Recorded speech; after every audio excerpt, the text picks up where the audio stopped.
ಸಂಬಂಧಪಟ್ಟ ಅಧಿಕಾರಿಗಳು ಬಂದು ಇದು ಮಾಡಿಲ್ಲ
ಡೈರಿ ಮಡಿಕಂಡಿ ಅವರು ಡೈರಿ ಇಲ್ಲ ಕರ್ಸ್ಕೊಂಡ್ರು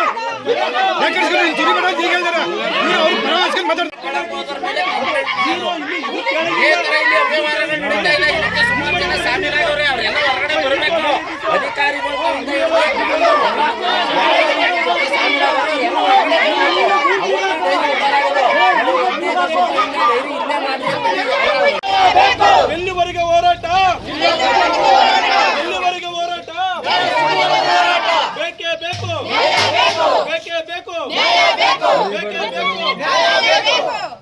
ಸಂಬಂಧಪಟ್ಟ ಅಧಿಕಾರಿಗಳು ಬರಲೇಬೇಕು.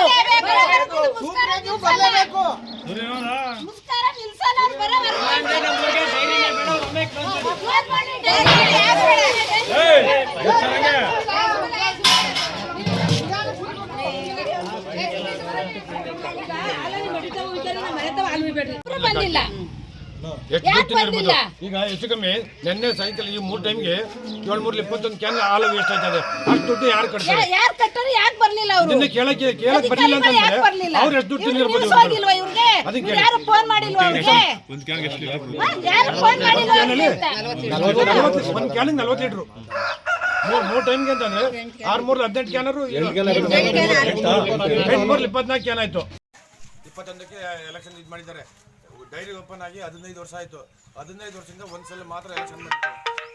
ಎಲೆಕ್ಟೆಡ್ ಬಾಡಿ ಒಂದೇ ಸಲ ಇದ್ದಿದ್ದು. 15 ವರ್ಷದಿಂದ ಇವ್ರು ಇಷ್ಟ ಬಂದಂಗೆ ಸೆಕ್ರೆಟರಿ ಸೆಲೆಕ್ಟೆಡ್ ಬಾಡಿ ಇವ್ರು ಇಷ್ಟ ಬಂದಿದ್ದ ಯಾರಿಗೆ ಬೇಕು ಇವ್ರಿಗೆ ಯಾರು ಬೇಕು ಪೂರಾ ಎಬೆಡ್ ಅವರೇ ಸೆಲೆಕ್ಟ್ ಮಾಡ್ಕೊಳ್ಳೋದು. 9 ಜನ ಡೈರೆಕ್ಟರ್ ಇವರೇ ಇದು ಮಾಡ್ಕೊಳ್ಳೋದು. ಡೈರೆಕ್ಟರ್ಗಳು ಇವ್ರು ಹೇಳ್ದಂಗೆ ಅವ್ರು ಕೇಳೋದು. ಅಧ್ಯಕ್ಷರು ಲೆಕ್ಕಕ್ಕಿಲ್ಲ, ಸದಸ್ಯರು ಲೆಕ್ಕಕ್ಕಿಲ್ಲ.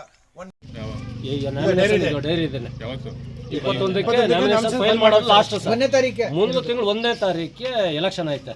ಬಟ್ ಅದೇನು ಏನು ಇದು ಮಾಡ್ತಾವ್ರೆ ಅಂದರೆ ಮೇಂಡನ್ನ ಉಪಯೋಗಿಸಿ ಇದನ್ನು ಸೂಪರ್ ಸೈಟ್ ತರಬೇಕು ಅಂದ್ಬಿಟ್ಟು ನಮ್ಮ ಕಾರ್ಯದರ್ಶಿಯವರು ಎಲೆಕ್ಷನ್ಗೆ ಅಂತ ಘೋಷಣೆ ಮಾಡಿದ್ದಾರೆ. ಬಟ್ ಅದನ್ನ ಏನು ಮಾಡ್ತಾ ಇದ್ದಾರೆ ಅಂತ ಅಂದರೆ ಘೋಷಣೆ ಮಾಡಿಬಿಟ್ಟು ಈ ಥರ ಎಲ್ಲ ಗಲಾಟೆ ಮಾಡಿಬಿಟ್ಟು ಸೂಪರ್ ಸೈಡ್ ಮಾಡಿಬಿಟ್ಟು ಇನ್ನು ಎಲೆಕ್ಷನ್ನೇ ನಿಲ್ಲಿಸ್ಬಿಟ್ಟು ಅವ್ರಿಗೆ ಆಧಾರನ ಆಯ್ಕೆ ಮಾಡ್ಕೋಬೇಕು ಅಂತ ಅನ್ನೋ ಒಂದು ಉದ್ದೇಶದಿಂದ ಇದು ಮಾಡ್ತಾ ಇದ್ದಾರೆ.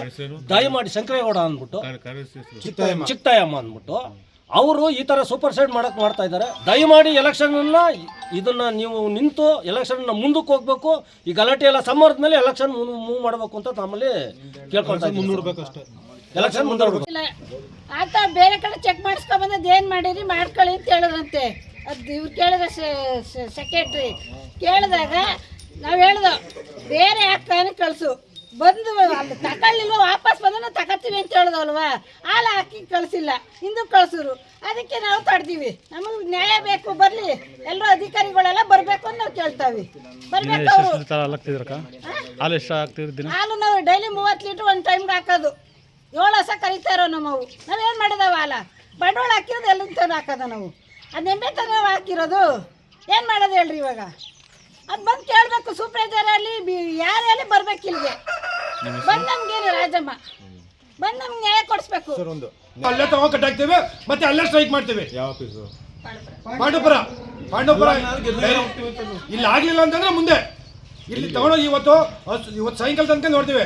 ನಾಳೆ ಹಸು ಎಲ್ಲ ಜನಗಳೆಲ್ಲ ಹೋಗಿ ಅಲ್ಲೇ ಕೂತ್ಕೋತೀವಿ. ನ್ಯಾಯ ಸಿಕ್ಕವರೆಗೂ ಹೋರಾಟ ಖಂಡಿತ. ಎಲ್ಲಿ ಕೂತ್ಕೋತೀರಿ? ಪಾಂಡವಪುರ KMF ಆಫೀಸಲ್ಲಿ ಡೈರಿಗೆ ಹೊಡ್ಕೋತೀವಿ. ಅಲ್ಲಿಲ್ಲ ಅಂದ್ರೆ ಮಂಡ್ಯ. ಇಲ್ಲಿ ನ್ಯಾಯ ಸಿಗಲಿಲ್ಲ ಅಂತಂದ್ರೆ ಇಲ್ಲಿ ಗೆಜ್ಜೆಗೆರೆಗೆ ಹೊಡಿತೀವಿ. ಇಲ್ಲಿ ಸಂಬಂಧಪಟ್ಟ ಅಧಿಕಾರಿಗಳು ಮತ್ತೆ ಆ ರಾಜಕಾರಣಿಗಳು ಸಂಬಂಧಪಟ್ಟವರು ಇಲ್ಲಿಗೆ ಬರಬೇಕು. ಬಂದು ನ್ಯಾಯ ಕೊಡ್ಲಿಲ್ಲ ಅಂತಂದ್ರೆ ಇದು ನಿಲ್ಲವರೆಗೂ ಬಿಡೋಲ್ಲ, ಅದಂತೂ ಖಂಡಿತ. ಕಂಪ್ಲೇಂಟ್ ಮಾಡಿ ರೇಪ್ ಕೇಸ್ನೇ ಕೊಟ್ಟಿರೋ ಸರ್ ನನ್ನ ಮೇಲೆ. ಇವರಿಗೆ ರೇಪ್ ಕೇಸ್ ಮಾಡಿ ವಿಕ್ಟಿಮ್ ಆದ್ರೆ ಇಡೀ ಬಾಡಿ ನನ್ನ ಕಡೆಗೆ ಇತ್ತು. ಅವಾಗ ಏಕಾಂಗಿಯಾಗಿ ಹೋರಾಟ ಮಾಡ್ತಾ ಬಂದು ಇಡೀ ಬಾಡಿ ನನ್ನ ಕಡೆಗೆ ಇತ್ತು. ನಾವು ಬಂದು ಕೇಳಿದ್ವಿ ನಮ್ಮ ತಂದೆ ತಾಯಿ ಹೆಬ್ಬೆಟ್ಟು, ನಮ್ಮ ತಾಯಿ ಹೆಬ್ಬೆಟ್ಟು ಅವ್ರ ಅಧ್ಯಕ್ಷ ಆಗಿದ್ರು. ಅವ್ರ ಪರ ನಾವು ಕೇಳ್ಬೋದಲ್ವ ಸರ್? ಆ ಕೇಳಕ್ಕೆ ಬಂದ್ರು ನೀನು ಯಾಕೆ ಕೇಳ್ತೀಯ, ನೀನು ಅವ್ರ ರೂಲ್ಸಲ್ಲಿ ಎಲ್ಲಿ ಕೇಳೋದಕ್ಕೆ ಈ ಥರ ಎಲ್ಲ ನಂಗೆ ಜಬರ್ದಸ್ತ್ ಮಾಡ್ತಾರೆ. ಅದಕ್ಕಾಗಿ ನಾವು ಡೈರಿ ಬಗ್ಗೆ ಬುಕ್ ಕೊಟ್ಟಿದ್ದು. ಬಟ್ ಈಗ ನಿನ್ನೆ ದಿವಸ ಏನು ಮಾಡೋರು ಅಂತಂದ್ರೆ ಬೆಳಿಗ್ಗೆ ಹಾಲು ತಂದವ್ರೆ ಯಾರು ಜನಗಳು ಹಾಲು ತಂದಿರೋ ಸಂದರ್ಭದಲ್ಲಿ ವಾಟರ್ ಅಂತ ಬಂದದ ಅಂದ್ಬಿಟ್ಟು ಏನು ಮಾಡ್ಬಿಟ್ರೆ ಅವ್ರು ಎಲ್ಲರೂ 12 ಜನ ಮಿನಿಮಮ್ 12 ಜನ ರಿಟರ್ನ್ ಕಳಿಸವ್ರೆ. ಬಟ್ ಇಲ್ಲಿ ರೂಲ್ಸ್ ಇರೋದು ಏನು ಅಂತಂದರೆ ಪ್ರಶ್ನೆ ಬಾರಿ ಏನಾದರೂ ಅದು ಹಾಲು ಎಫೆಕ್ಟ್ ಆದರೆ ಅದಕ್ಕೆ ಒಂದ್ಸತಿ ವಾರ್ನಿಂಗ್ ಕೊಡಬೇಕು. ರೂಲ್ಸ್ ಇರೋದು BMC ರೂಲ್ಸ್ ಇರೋ ಪ್ರಕಾರ ಒಂದ್ಸತಿ ವಾರ್ನಿಂಗ್ ಕೊಡಬೇಕು. ವಾರ್ನಿಂಗ್ ಕೊಡ್ದಂತೆ ಏಕೈಕ 12 ಜನ ಹಾಲನ್ನ ವಾಪಸ್ ಕಳ್ಸವ್ರೆ. ಮತ್ತೆ ಅವರು ವಾರ್ನಿಂಗ್ ಯಾವ ರೀತಿ ಮಾಡಬೇಕು ಅಂತಂದರೆ, ನೀವು ಮೊದಲನೇ ಸತಿ ಹಿಂಗೆ ಆಗೈತೆ, 2ನೇ ಬಾರಿ ಏನಾದ್ರು ಮಾಡಿದ್ರೆ ನಿಮಗೆ ಮುಚ್ಚಳಿಕೆ ಬರ್ಕೊಡಿ ಅಂದ್ಬಿಟ್ಟು ಮುಚ್ಚಳಿಕೆ ಬರ್ಕೊಂಡು ಅವ್ರು ರೆಕಾರ್ಡ್ ಮಾಡಿ ಇಟ್ಕೋಬೇಕು. ಅದು ರೂಲ್ಸ್ ಇರೋದು. ಅದು ಬಿಟ್ಬಿಟ್ಟು ಏಕೈಕ 12 ಜನ ಅಲ್ಲಿ ಕಳಿಸೋರು ಅವ್ರು ಲಾಸ್ ಆಗಲ್ವ ಸರ್? ಅದು ಶೇಖರ್ ಅಂತ ಅಂದ್ಬಿಟ್ಟು